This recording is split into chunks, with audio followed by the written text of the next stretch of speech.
Hola, buen día gente. ¿Cómo están? Vamos a arrancar hoy con la clase número 6 de Historia y Geografía 1.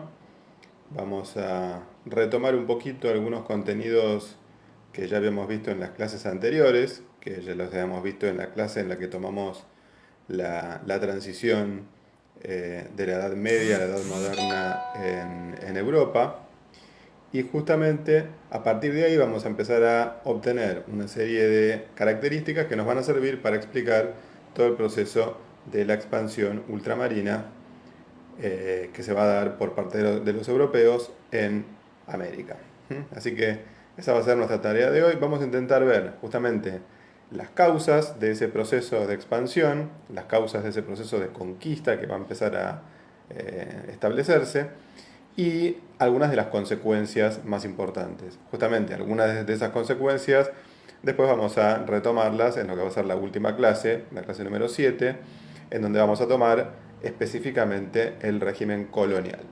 Así que lo que vamos a hacer hoy es retomar un poquito la clase pasada y ver cómo se conecta con el problema de la expansión y la formación de los imperios coloniales en América. Así que manos a la obra con eso.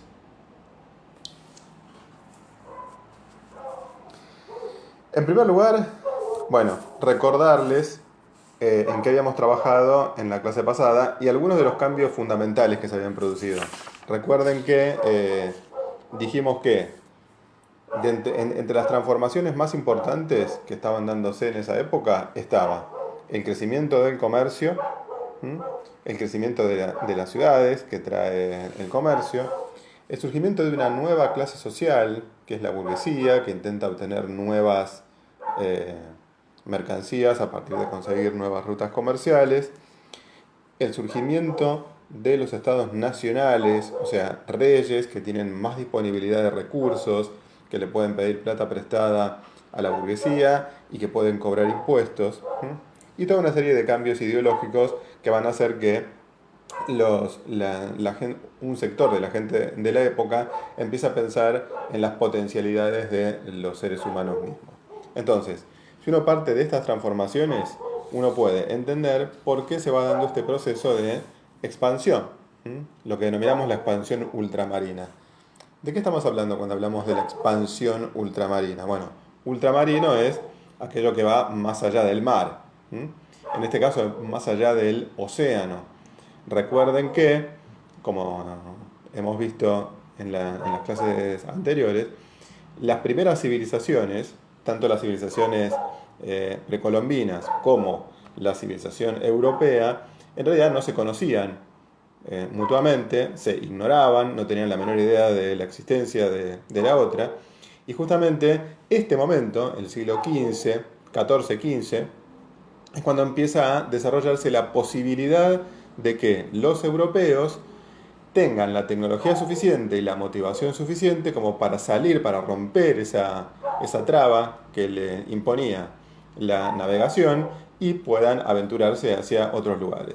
Entonces, en lo primero que vamos a ver son justamente las causas, ¿sí? O sea, ¿por qué se da ese proceso de expansión? ¿Por qué los europeos salen a navegar por otras partes del mundo? Y lo que los hace encontrar una serie de sociedades absolutamente desconocidas para ellos. Y también, obviamente, eso va a ser un gran impacto para las sociedades precolombinas en América, que van a encontrarse con sociedades que desconocían. Entonces, una de las causas fundamentales y que es citada por muchos autores es justamente la de la necesidad de nuevos mercados. Si dijimos que el desarrollo de la edad media, de la baja edad media a la edad moderna, es el del desarrollo del comercio, en esta época hay un auge comercial, un crecimiento de la clase de los mercaderes, justamente esa clase va a intentar buscar todo el tiempo nuevos mercados, o sea, mercados cada vez más grandes, mercados cada vez más lejanos. En la medida en que dispongan de la tecnología para navegar, van a ir aventurándose cada vez más lejos. El tema es que en esta época hay un par de problemas que son cada vez más importantes. En primer lugar, a los comerciantes europeos se le van a cerrar muchas de las rutas con Medio Oriente. El Imperio Otomano, que es un imperio turco, lo que hace es ocupar toda la zona del Mediterráneo oriental, o sea, lo que sería esta zona, ¿sí? O sea, esto sería Europa occidental. Los otomanos ocupan toda esta zona, ¿sí? Arman un imperio bastante importante y dificultan el comercio que hasta ese momento habían seguido los europeos con Asia, ¿m? Con la India, con China, en donde había lo que se conocía como la ruta de la seda, que tenía un volumen de transacciones bastante importante. Entonces, cuando los otomanos empiezan a no cortar absolutamente, pero sí a entorpecer o a encarecer el pasaje, muchos de los europeos empiezan a buscar otras rutas, otros caminos, para llegar a lo que se conoce como las Indias, ¿sí? O sea, siempre está en boca de los europeos el concepto de las Indias.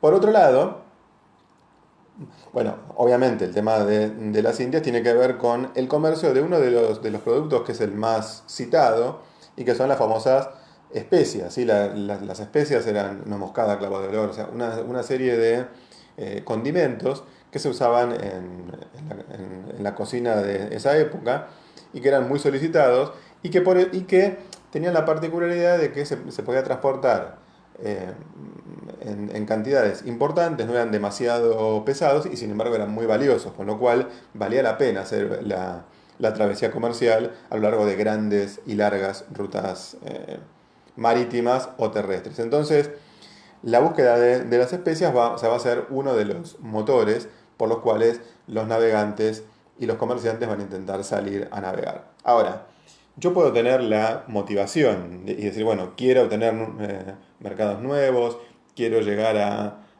otros públicos o quiero traer importadas cosas de muy lejos, pero el gran problema es si dispongo realmente de las tecnologías para poder hacer eso. O sea, hasta ese momento los comerciantes podían tener muchas ganas de comerciar, pero la tecnología le impedía prácticamente aventurarse mucho más lejos en el mar.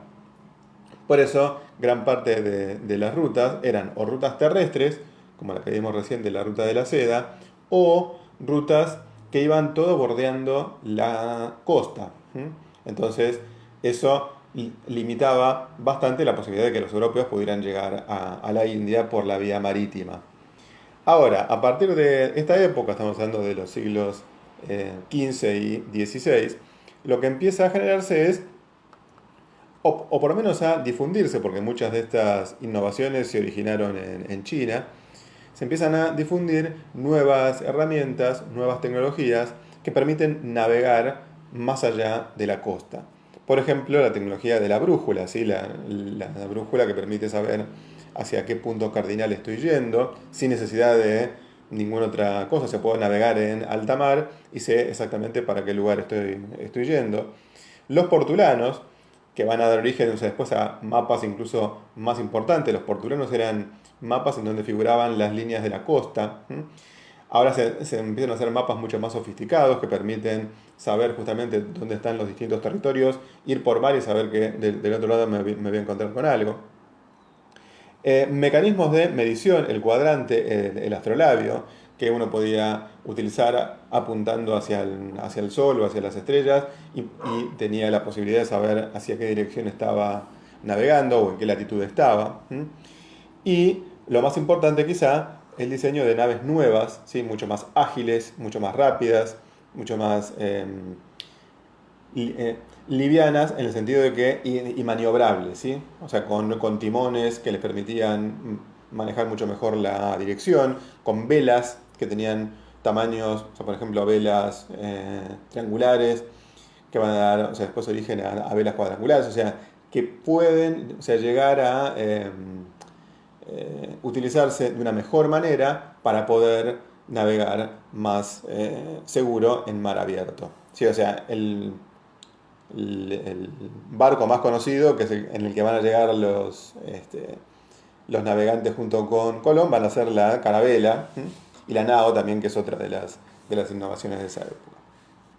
Entonces, tenemos el interés comercial por un lado y tenemos la tecnología posible por el otro. Cuando uno dice hay un interés social, o sea, hay gente que está interesada específicamente en expandirse, tengamos en cuenta primero esto.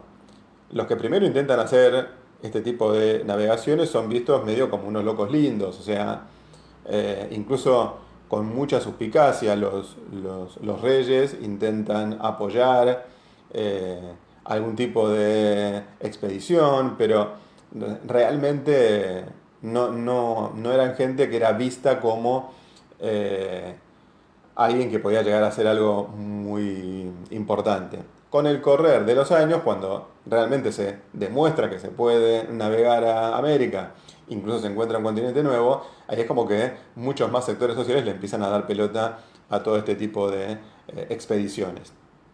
Ahora, ¿cuáles son los intereses sociales que empujan hacia adelante entonces la expansión y la exploración y nuevas expediciones marítimas?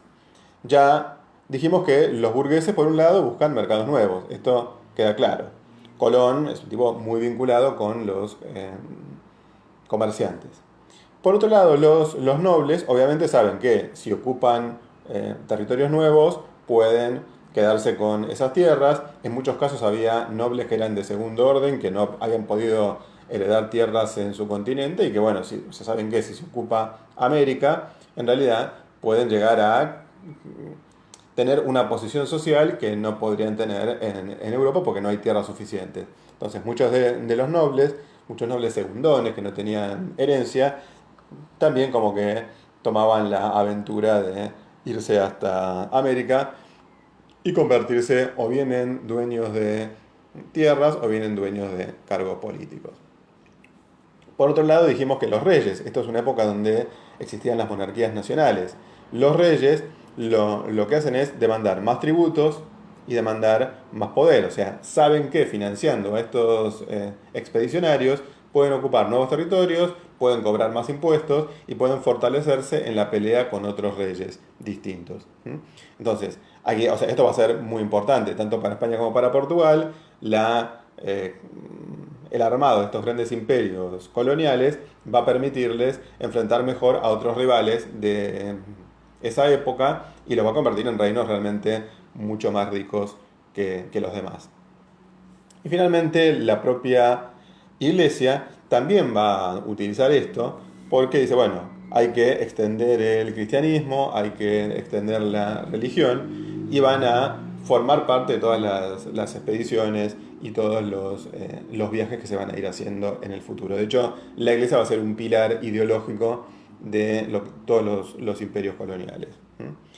Ahora bien, si los reyes, ¿sí?, son los más importantes, los que están financiando, los que están poniendo una parte de la plata para poder hacer ese tipo de expediciones, o sea, lo que decimos es que las dos principales monarquías, o sea, los dos principales reinos que van a terminar financiando esta expedición, son Portugal y España, que son dos reinos que están geográficamente bastante bien ubicados porque están de cara al Atlántico. O sea, piensen que otros reinos en realidad están siempre de cara al Mediterráneo y otros no tienen el suficiente poder en esa época. Entonces, España y Portugal son naciones que pueden tener puertos que directamente se conecten con el Atlántico y pueden llegar a ser financiamiento para estas expediciones por el mar, por el océano.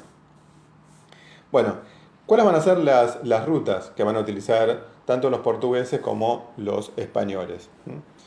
Ahora vamos a verlo igualmente en los mapas.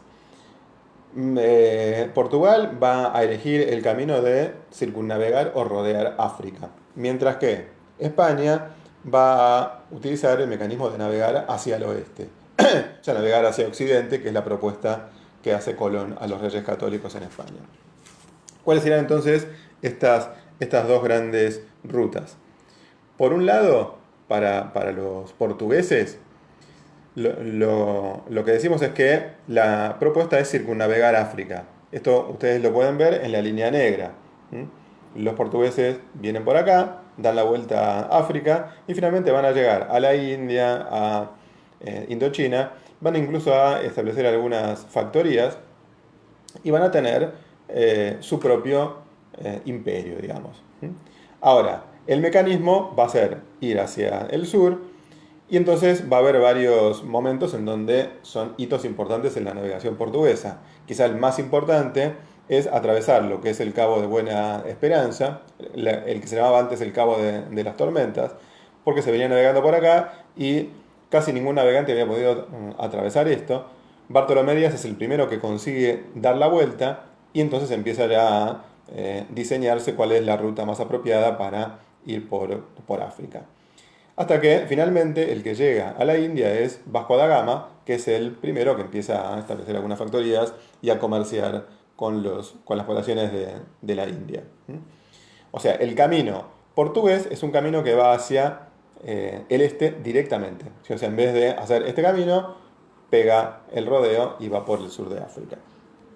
Pero en uno de esos viajes lo que hace es desviarse y Pedro Álvarez Cabral va a ser el que descubre las costas de Brasil y va a terminar también fundando un par de asentamientos que después con el tiempo se van a convertir en el imperio portugués en América. Esto es importante justamente porque va a ser uno de los grandes imperios coloniales que se va a dar en América. O sea, Portugal no solo va hacia el lado del Océano Índico, sino que va también hacia América.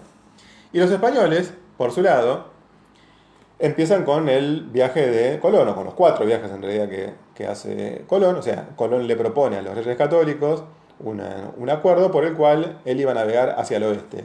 Él supone que navegando hacia el oeste iba a llegar rápidamente hacia la India, desconociendo que existe todo un continente en el medio. Entonces, cuando él llega, en realidad llega a la zona de las Antillas, ¿sí? O sea, llega a la zona donde están hoy las Bahamas, Jamaica, Cuba, Puerto Rico. Y en un principio cree que llegó a India, está buscando al rey de China, al rey de India. Sin embargo, con el tiempo, obviamente los europeos se dan cuenta de que encontraron un continente nuevo y lo que empiezan a hacer es buscar esa ruta, porque siempre tienen la idea fija de encontrar la ruta de las especias, y o sea, primero intentan buscarla atravesando, digamos, o sea, yendo por la costa, buscando el pasaje al otro lado del océano. Como no lo encuentran, porque el continente americano está unido, o sea, solamente Balboa consigue ir por tierra y descubre, digamos, el que es hoy el océano Pacífico. Eh, los españoles entonces empiezan a financiar expediciones nuevas que van yendo cada vez más al sur. Para lo que es el territorio argentino, una de las más importantes es la de Juan Díaz de Solís, que es la primera que llega a lo que es el territorio que es hoy Argentina, y en cierto modo funda lo que es el primer asentamiento, digamos, europeo en el territorio que es argentino al día de hoy. ¿Sí? Y luego, unos años, o sea, a Juan Díaz de Solís lo matan igualmente los indígenas, muere, y se manda una nueva expedición al mando de Fernando de Magallanes, que esta vez sigue de largo, o sea, no entra en el río de la Plata, sigue, encuentra finalmente el pasaje al otro lado del océano, en que se conoce hoy como el Estrecho de Magallanes, y sigue navegando por el Océano Pacífico, él lo bautiza como Pacífico, sigue y finalmente llega hasta Filipinas, en donde muere en una serie de luchas contra los indígenas, pero la particularidad es que uno de los sucesores, uno de los segundos de Magallanes en su expedición, lo que hace es continuar con el viaje y finalmente vuelve a España. O sea, el viaje de Magallanes y Elcano, que así se llamaba su sucesor, es el primero que da la vuelta al mundo por completo. ¿Sí? O sea, sale de España, da la vuelta y con muy poquitas naves llega de nuevo a España.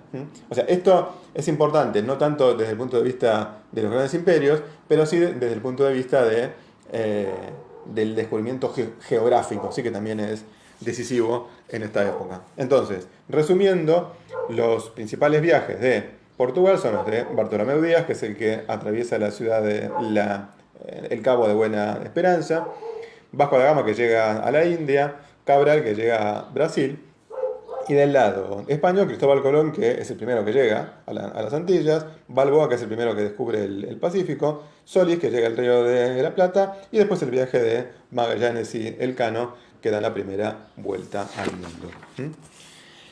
Bueno, el tema es que una vez que los españoles y los portugueses se lanzan a a la conquista, lo que sucede es que se empiezan a intentar repartir, digamos, los territorios, porque o sea, cada uno empieza a reclamar ciertas partes del mundo para sí mismo.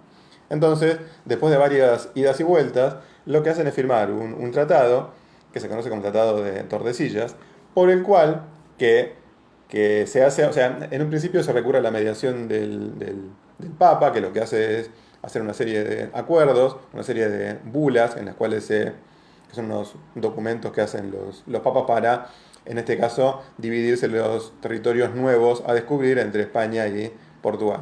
Pero luego en 1494 se hace este pacto, que es el de Tordesillas, por el cual españoles y portugueses se ponen de acuerdo y lo que hacen es trazar una línea que va desde un polo hasta el otro y según la cual desde esa línea hacia el este son territorios que le corresponderían a Portugal y desde esa línea hacia el oeste son territorios que le corresponderían a España. Esto pasa igual del otro lado, ¿sí? Esto sería territorio español y esto sería territorio portugués. Con lo cual, esto va a dar origen a una consecuencia muy importante en América. ¿Por qué? Porque hay todo un sector que le corresponde, de hecho, a los portugueses y va a dar origen a toda la ocupación de lo que es hoy Brasil, mientras que el resto es territorio que en teoría le correspondía a España y por eso va a terminar forjando el imperio español en América. O sea, los dos grandes imperios van a ser el imperio español y el imperio portugués. Bueno, finalmente, una vez que esto ya está más o menos estructurado, los europeos empiezan a mandar en expediciones por todas partes y empiezan a conquistar a los dos grandes imperios que ya vimos en la clase anterior, que es el imperio azteca y el imperio inca. El tema es, entonces, ¿cuáles van a ser las consecuencias más importantes de esa expansión ultramarina? Yo las agrupo, van a encontrar en el cuadernillo varios ítems, pero yo las agrupo en dos grandes factores. Por un lado, esta construcción de imperios coloniales. ¿Sí? España y Portugal hacen estos imperios. Y las principales consecuencias que trae la construcción de estos imperios es que obviamente se va a someter a toda la población indígena, o sea, toda esa población precolombina que hemos visto. Se le imponen religiones nuevas, se le impone la cultura europea y fundamentalmente se impone el trabajo forzoso a grandes partes de esa población indígena para extraer riquezas, metales preciosos que van a terminar yendo a Europa. O sea, uno de los elementos más importantes va a ser la extracción de oro y de plata, en la que van a poner a trabajar en forma forzosa a los indígenas. Esto lo vamos a ver en la clase próxima. Pero gran parte de estos metales preciosos van a terminar siendo como tributos, como impuestos, digamos, a alimentar las arcas de la corona española. Y eso va a traer grandes diferencias de poder entre los distintos reinos en el marco europeo. Pero también esta expansión, esta formación de los imperios coloniales, aparte de todos los grandes problemas sociales, o sea, piensen que este sometimiento de la población indígena trae una gran caída de población. O sea, hay muchos indígenas que mueren, o bien por las enfermedades que le traen los españoles, o bien porque hay matanzas, o bien porque se desestructura el mundo económico indígena y muchos indígenas quedan absolutamente a la deriva. O sea, esto es un genocidio realmente. O sea, hay mucha gente que cae como población y el continente americano queda con mucha menos gente que antes. Pero digo, aparte de eso, uno de los elementos más importantes desde el punto de vista de la geografía y desde el punto de vista del conocimiento del mundo en general, es que se está formando una economía mundializada. Si antes uno tenía un montón de sociedades que se desconocían mutuamente y que no tenían contacto entre sí, ahora lo que va a crearse es una estructura en donde se van a empezar a dar vínculos y lazos, no solo comerciales, sino de población y de varias otras cosas que ahora vamos a detallar, entre unas regiones y otras, entre unos continentes y otros. Por ejemplo, lo que se da es un intercambio de especies animales y vegetales. Por ejemplo, los europeos adoptan vegetales como la papa, el tomate, el cacao. De hecho, a América llegan, por ejemplo, animales como las vacas, ¿sí? Que luego se van a ser una parte importante de la economía en la zona de la llanura. ¿M? O sea, hay un gran intercambio en lo que tiene que ver con las especies animales y con la flora y con la fauna. Por otro lado, lógicamente crece el crecimiento geográfico universal, o sea, empiezan a crearse mapas, empiezan a crearse un montón de conocimientos que permiten hacerse una imagen del mundo globalmente tal como es. O sea, hay una gran mejora en la cartografía y en la posibilidad de conocer cómo son los continentes efectivamente. Y por otro lado, quizá uno de los factores más importantes, es que se dan migraciones. Muchos europeos llegan a América porque se instalan como conquistadores o porque luego llegan como inmigrantes y eso va a traer un montón de conexiones. Por ejemplo, los europeos van a empezar a tomar esclavos en África y van a empezar a comercializarlos en América. Entonces, América empieza a ver que tiene una gran mezcla entre la población indígena, por un lado, la población europea por el otro, y la población africana por el otro. Entonces empiezan a hacerse una serie de mestizajes y mezclas que van a dar origen a lo que vamos a ver en la clase que viene como la sociedad de castas o la sociedad que está muy marcada por el tema racial, pero que al mismo tiempo está muy entremezclada y que tiene muchos condimentos y muy distintos que hacen a la diversidad de ese continente americano. ¿Sí? Así que bueno, eh, eh, con esto más o menos tenemos un pantalazo general de lo que es esta unidad. En la próxima clase vamos a tomar, ya dijimos, el tema de América colonial y vamos a retomar parte de estos elementos y bueno, ya damos por finalizada la clase de hoy. Sí, así que bueno, espero que puedan hacer las lecturas, puedan hacer las consultas y nos vemos en la clase próxima.